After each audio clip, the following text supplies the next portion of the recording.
मराठी चित्रपट सृष्टीच्या शोमॅनकडे वळतो आहोत. अर्थातच हिंदी चित्रपट सृष्टीचे शोमॅन राज कपूर यांना म्हटलं जातं, जे स्वतः निर्माते, दिग्दर्शक, अभिनेते आणि सगळ्याच गोष्टी लिलया पेलणारे. तसं मराठी चित्रपट सृष्टीमध्ये एक अष्टपैलू हरहुन्नरी व्यक्तिमत्व आहे, ज्यांना मराठी चित्रपट सृष्टीचे शोमॅन म्हटलं जातं, अर्थात सचिनजी पिळगावकर. उत्कृष्ट अभिनेता, गायक, निर्माता, दिग्दर्शक, सगळ्याच गोष्टी लिलया सांभाळणारे व्यक्तिमत्व. आणि मला सांगताना खूप अभिमान वाटतं की कालच मी त्यांचं निवेदन केलं, कारण आमच्या मेघराज राजे भोसले फाउंडेशनच्या वतीने माझ्या बरोबर आम्ही नेहमीच आमचे आदर्श असणारे माननीय मेघराज राजे भोसले यांच्या फाउंडेशनच्या माध्यमाने काल निर्मिती संवाद ही कार्यशाळा घेतली आणि त्या कार्यशाळेचे प्रमुख पाहुणे सचिनजी होते आणि निवेदनाला मीच होते.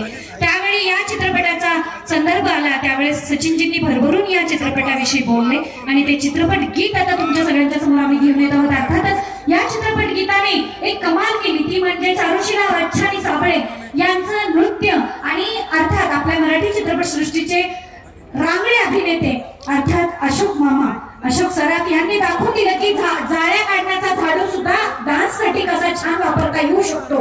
याची प्रॉपर्टी म्हणून उपयोग करण्यासाठी सचिनजींनी किती छान उपयोग केला. ते गीत आता तुमच्या सगळ्यांच्या समोर घेऊन येत आहोत. आणि इथं जर कोणी अश्विनी असतील तर त्यांना आवाज देण्यासाठी आमचा गणेश सज्ज आहे. आणि आता चित्रपट गीत घेत आहोत.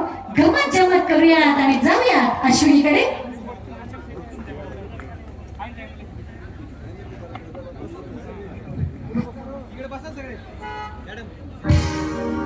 अश्विनी येना येना